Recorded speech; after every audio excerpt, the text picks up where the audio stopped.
Welcome to this episode of the Think Wildlife podcast. Today I speak to April Bagwill from the Trillion Trees Initiative. This is a collaboration between three international wildlife conservation organizations.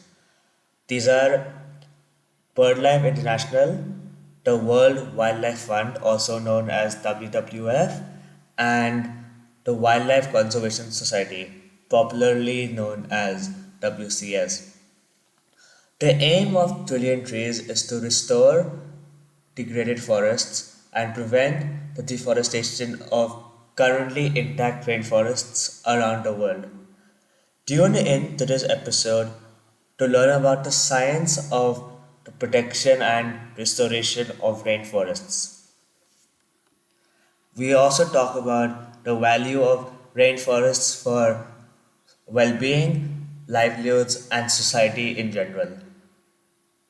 We also talk about the challenges which hinder the progress of such restoration projects. Welcome to the podcast. It's a pleasure to have you on. Thank you very much for having me. So, what was the idea behind Trillion Trees?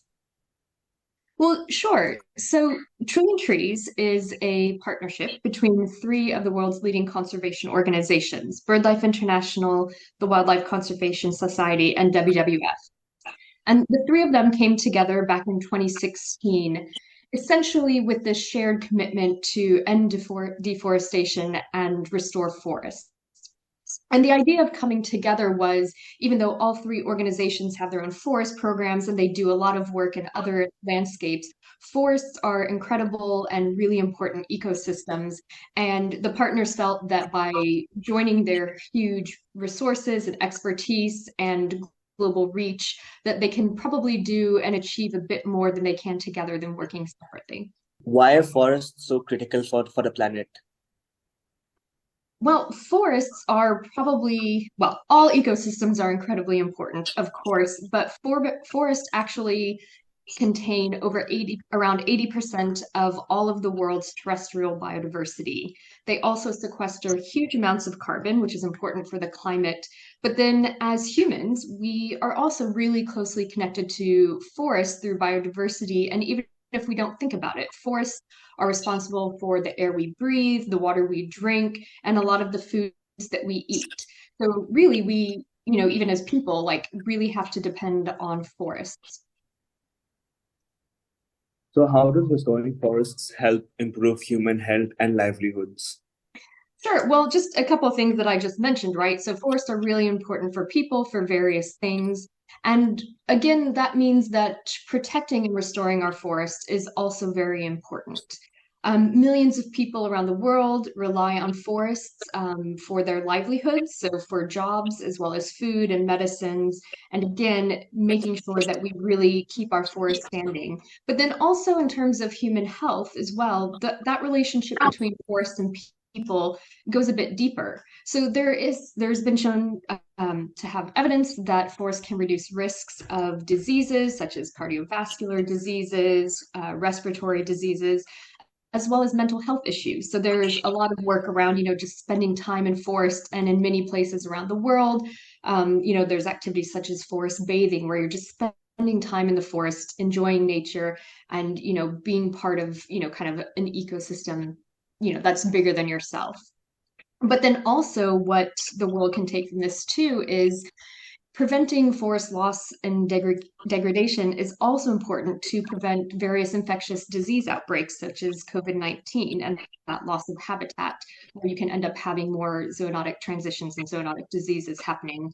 But then in terms of other aspects of human well-being, forests protect against physical hazards like flooding, extreme weather, and then other health issues that can endanger human lives. How exactly do you define a degraded forest? Sure. So degraded forests are still forests in their own right, but they don't fully function how they used to, and they're almost like a shell of their former selves. And so degraded forests, a lot of times this is going to be including areas that have been selectively logged or damaged by other human activities. But again, degraded forest will still maintain some of those really important natural features and similarities with current or non-degraded forests. And so in terms of the types of species that are still present and ecosystems, and degraded forests a lot of times are going to be next to what we call intact forests. So again, those forests that have had less or no human interactions or effects to them. And one thing that I really want to talk about is that, so we actually, so as Trillion Trees, we did some new research, and that actually showed that these degraded forest areas are actually more likely to recover quicker. If you can restore them, they can regain their biodiversity at levels more similar to standing forest, and they can also, they're going to store more carbon than cleared land.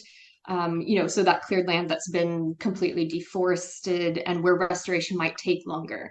And so overall with that, in terms of if you can restore degraded forest, what we found was that there's actually 1.5 billion hectares of forest worldwide that still have about 50 to 80% of their potential biomass, and therefore that potential for those ecosystem services to be restored.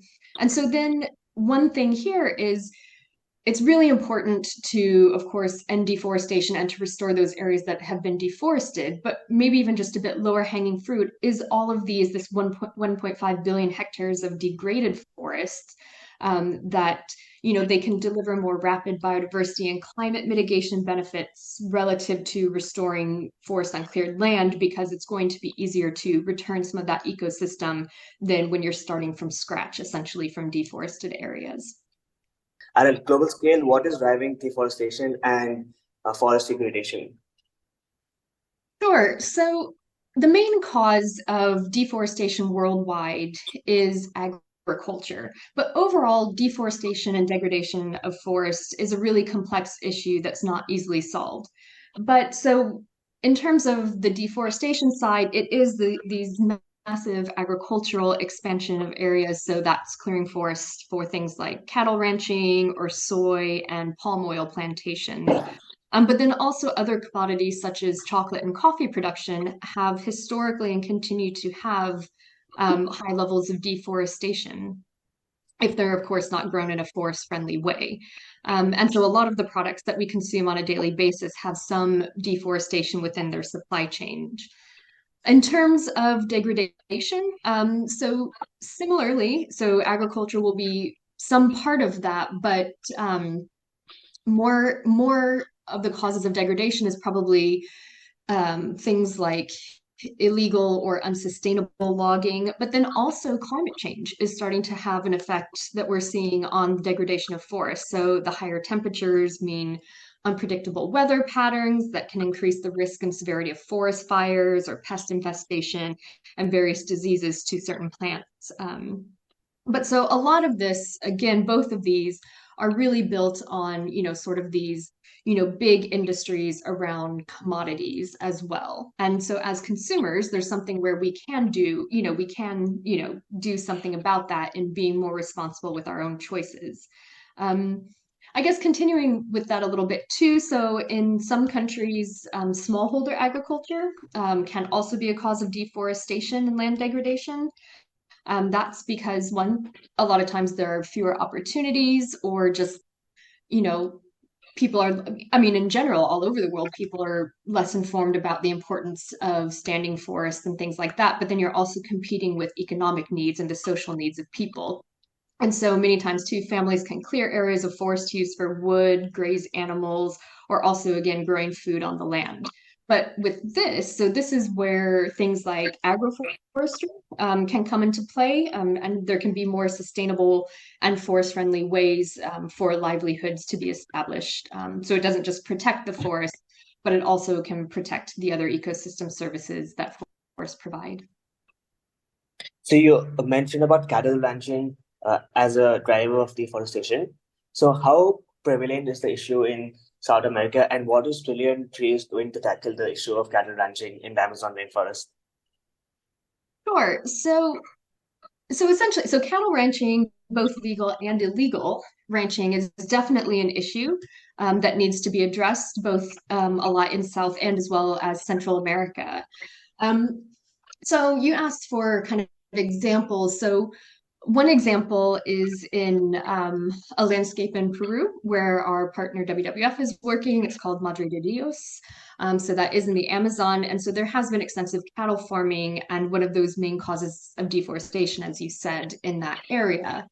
And so kind of feeding on from what I was saying earlier, so in this area, so cattle farmers, often have poor access to technology and finance. And then that sometimes means that their yields are typically low and often can decline as soil fertility declines as well.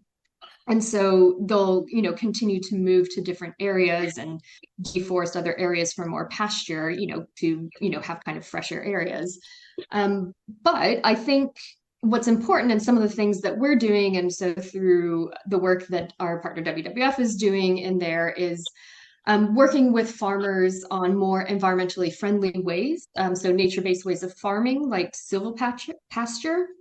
So where that can help increase animal production, it also stores more carbon and aids in the conservation of soil, water, and biodiversity, while all improving the livelihoods and reducing that need to keep moving around and deforesting for cattle production. And that's because, again, so silvopasture is when you are, kind of both grazing in areas with trees as well in a sustainable way.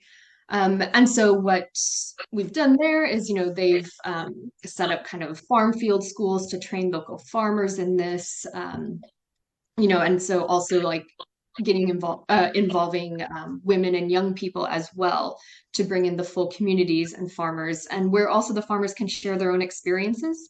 That's always really important too, to determine what does work and what doesn't work, and always constantly adapting, what's working in that local context. Another example, so specifically around this, so not in South America, but in Guatemala. So in the past, there's been a lot of illegal cattle ranching by drug traffickers, and they use this to launder money. And I think it was back in the 90s or so, maybe a bit later than that. Basically, a lot of land was seized from local communities, and it was like huge and rapid deforestation for these cattle ranching. And actually, so the Mayo Biosphere Reserve in Guatemala is part of this huge forest that spans Guatemala, Mexico, and Belize. And about 60 to 80% of the deforestation there was due to illegal ranching. And so when it kind of came to a tipping point, the government evicted many of the ranchers and put in place protections for the lands. And so one of the other Trillion Trees partners, WCS, has been working in that landscape for about 30 years now, and are doing a lot of work with the communities and farmers, again, to try and restore these degraded areas. And so that's, kind of working to figure out how to defund cattle ranching in these areas, strengthening the rights of indigenous communities, and working with the governments there and law enforcement to remove cattle from those areas. And then also, again, a lot of this comes back to, in terms of communities, is finding and promoting alternative and more sustainable livelihoods through other commodity production and not cattle ranching. Sorry, that was a very long answer, I think, to your. It is nice hearing about the project Trillion Trees is working on. So why exactly is protecting forests a more effective solution than restoration? Yeah, so I guess what we always kind of say, and what a lot of good, conservation organizations doing restoration say, it's the right trees in the right places and done in the right way. Well, first of all, our standing forests are already the right trees in the right places. And also, if we globally lose our standing forests, no amount of restoration is going to make a difference. So you can never truly replace an ecosystem that is lost. And so in terms of forests, it can take, close to 100 years for a secondary forest to come close to meeting what a current standing natural forest would be. But in terms of that, and so that's one of those reasons, and as I said, why forests are important in general, is they harbor huge amounts of biodiversity. Standing forests can provide higher levels of benefits such as carbon absorption and storage, the healthy watersheds that we all rely on, traditional forest uses. And it's not just about the trees either, right? They're complex ecosystems that take many, many years to establish, as I was just saying. And so we do have to protect them, but we've come to this point as well. And, people we're starting to recognize that we 100% have to save what's left, but we're now almost past the point where we also have to restore it. And it's something that I don't say often, but I hear from other people too. It's sort of, the best time to plant a tree was, 20, 30 years ago, because it takes a long time to restore that. And so again, it all kind of comes back to these benefits for people, nature, and the climate. And our standing forests are currently our best nature-based, kind of solution on the terrestrial side for the climate. So, can you talk a bit about how trillion trees are protecting forests around the world, and what have been some challenges in protecting these landscapes? Sure. So when trillion trees started, so I guess I will kind of come back to this from your question earlier too, is when the Trillion Trees partners came together, it was around three imperatives. And so that was protecting standing forests, ending the causes of deforestation, and restoring in the right way, and advancing the restoration efforts globally as well. And so the way that the Trillion Trees partners are working to protect forests and kind of tackle the drivers of deforestation is it kind of varies from everything from direct implementation to actively advocating for policy changes that value and prioritize forests, as well as collaborating with local communities, local governments, national governments, and other organizations to try and expand protected areas. As I said, kind of the policy changes, and then also creating other type of mechanisms that will help incentivize people to protect forests and instead of deforesting them. So that can include things like promoting ecotourism, training forest eco guards, supporting community management of lands, all these things that are going to really help promote and incentivize why forests are important. So again, also actually like community education and just general education opportunities for why forests are important, are also activities that the partners are doing. One example of this is in what we call the 5 Great Forests of Mesoamerica. And so these are biodiversity hotspots that are spread kind of over 8 countries in the Central American region. And in that area, these forests are really important because they hold about half of the region's forest carbon stocks. And again, I keep saying they provide these other benefits like water and food and resources. I think it's about 5 million people.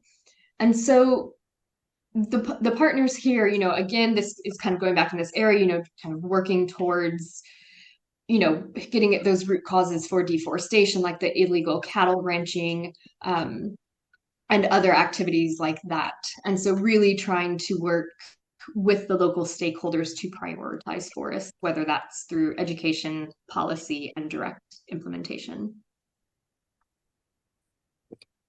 So coming back to restoration, so can you elaborate a bit on the principles of forest and landscape restoration?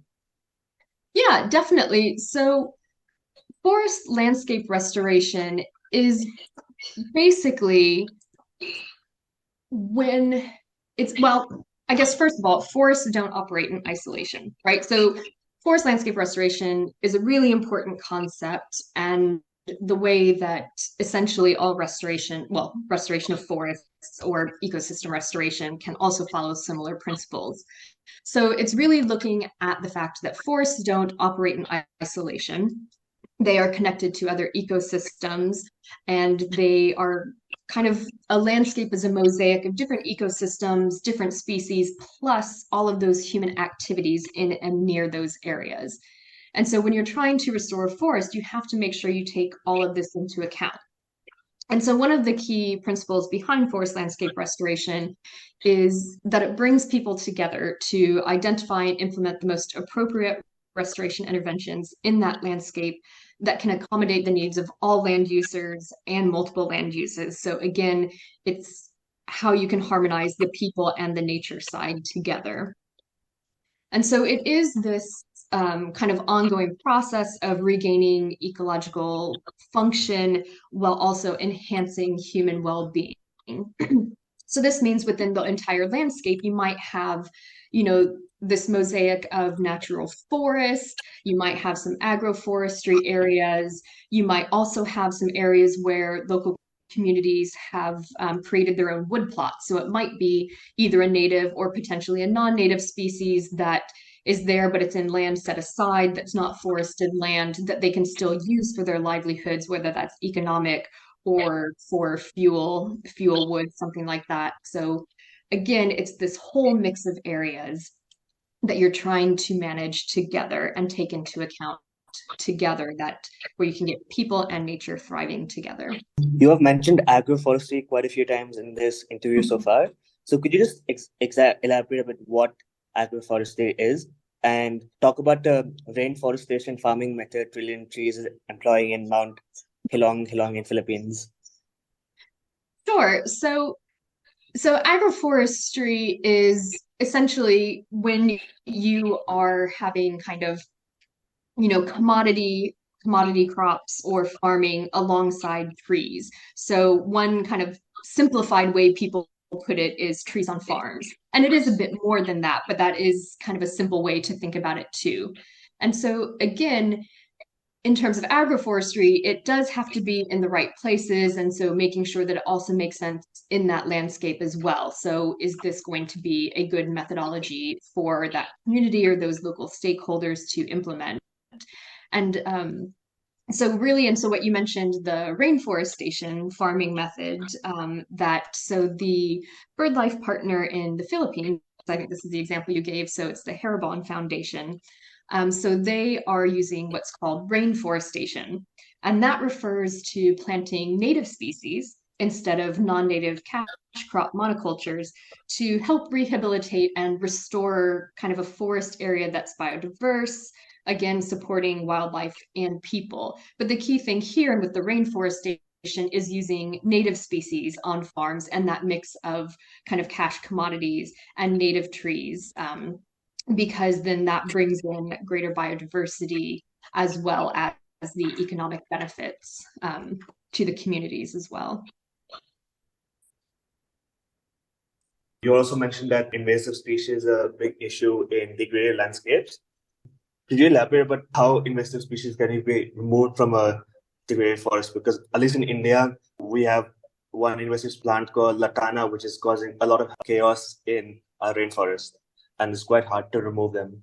Yes, that it is difficult. That is a species that's difficult to remove. And so I'm definitely not an expert on this, but one of the things that, especially when you get to that level, that while it's time intensive and labor intensive and very costly, it is the attempt to remove it that is what's going to help. But again, it's, sort of that takes time, it takes money and effort to do it. And plus, species like that are super fast growing. And so with invasive, and that is one of the issues around invasive species. And when you do start planting non-native species in areas, that they can just completely take over, outcompete the native species. And it's a huge issue. So an example, I guess, of where we've been working on that was, so there's a project, so it was led by our partner WCS in Rwanda, in kind of around there's a national park, Nyungwe National Park there. And what they eventually found was the best method, after kind of testing a few and pilot testing different restoration methods, was they had to go in and physically remove all of these invasive ferns that had come in. So the area had suffered kind of forest fires. It had removed the trees, and this invasive fern grew, and it was suppressing all of the native seed bank. Luckily for this area, through some of their testing, they did find that the native seed bank, so the seeds from the tree species previously, before the fire, were still in the soil. They were still viable to grow. And so they physically went through, and they're still working on it, but removing these ferns from huge areas. And even within like 2-3 months, they were already starting to see the trees grow back. So that was a really good success story for that. But in terms of invasive species, it's really difficult to get rid of them, whether they're plants or wildlife, and they certainly can wreak havoc on native and natural systems. So I don't have a good answer for that, other than it's definitely a huge bane, and sometimes it is just the physical removal to deal with it. But then again, avoiding introducing these species in the first place is always the best bet. So, what are some other challenges faced in restoring landscapes and forests? Sure. So probably ones that might not sound surprising, or maybe they are. But I would say probably the biggest challenge to forest landscape restoration is time. And it's not just the time that it takes to regrow a forest, but also the amount of time it takes to build relationships across all stakeholders, identifying the needs and coming to, a plan of action that is suitable for everyone. And so all of that and all of the activities around that, increasing environmental education and awareness with communities and youth, addressing those underlying causes of degradation and deforestation, it all takes time. Plus the fact that, of course, restoration itself, once you are starting to do that, whether that's planting and growing trees or natural regeneration, it's going to take a long time to reach maturity. And so, along with the time too, is the costs associated with that. It might, for example, for high quality forest landscape restoration, it's going to cost more because you're taking into account all of these variables and this mosaic of landscapes, of ecosystems and people. And while you might be able to, kind of stick a sapling in the ground for $1, it's going to take more money to make sure that that sapling grows and survives to maturity alongside all those other factors. And so, one thing that a lot of programs kind of miss for restoration is including those maintenance and monitoring costs for the long term. And so, therefore, you can have programs that aren't as successful, or might have high or might have low survival rates, because there isn't kind of a plan in place to make sure that you can maintain that site for the long term.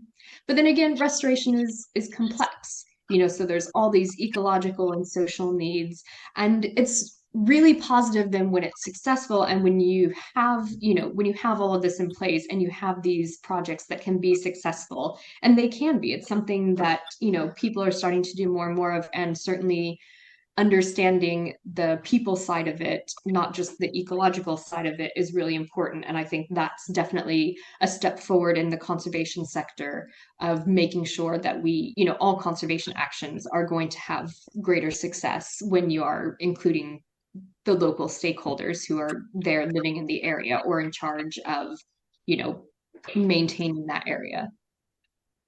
Can you talk about some of the projects Trillion Trees is working with local communities and improving their livelihoods through restoration?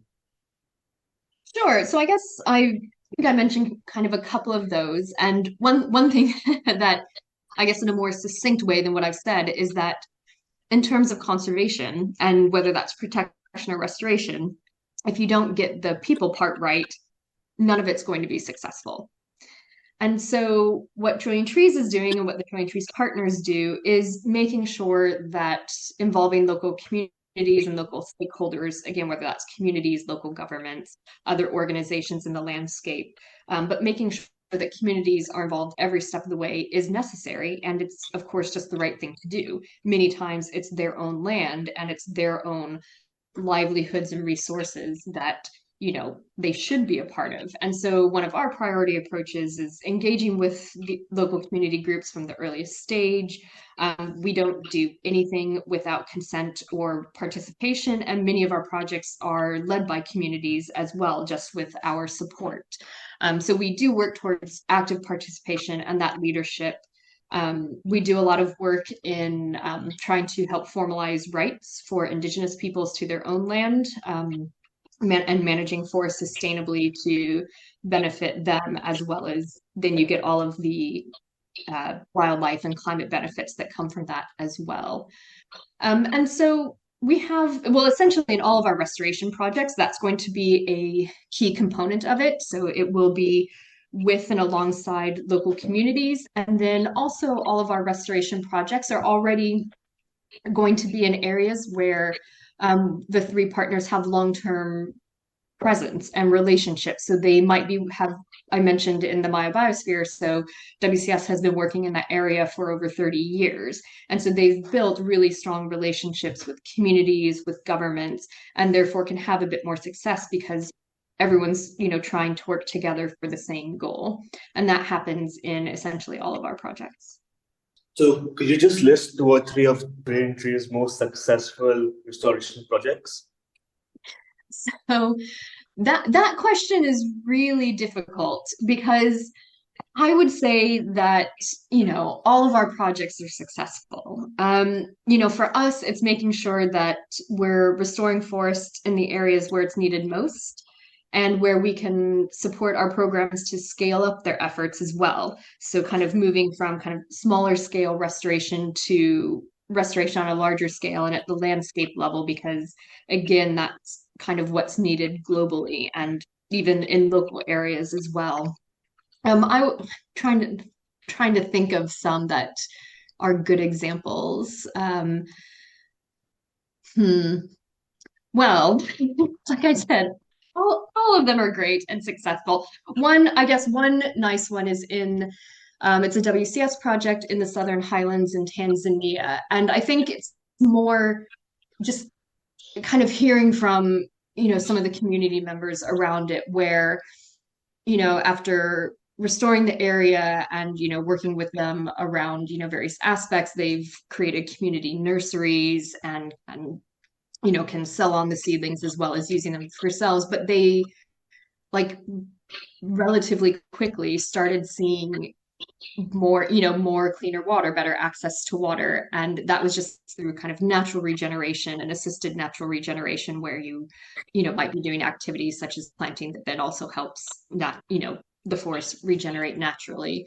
So that's certainly one. And then another really good project that is run by the BirdLife partner in Paraguay in the Atlantic forest. And so it's another agroforestry example as well as the restoration side. And what they've been doing is working with one of the local communities there to create, essentially now they have a certified organic and fair trade yerba mate production. And so yerba mate is also essentially the national drink of Paraguay. And so it's a really successful crop that they found that it does super well in shade. It's native to the Atlantic forest itself. And that project is combining both science and centuries old knowledge that's been passed down through these communities to have this sustainable economic product, as well as restoring the natural forest and protecting the natural forest alongside that. So can you talk about the Reforest Fund? Yeah, of course. So the Reforest Fund is our grants mechanism to support some of these smaller scale restoration projects to be more ambitious and work towards scaling their efforts. And so far, we've raised over £1 million to support 10 landscapes, and we have a pipeline of about 40 projects that are ready to go.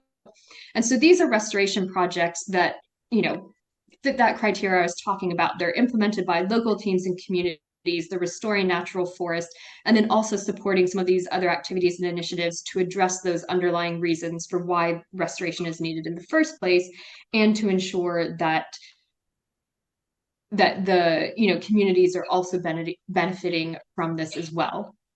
And so the Reforest Fund does focus on high quality restoration. All our projects have high survival rates, usually between 80 and 90%.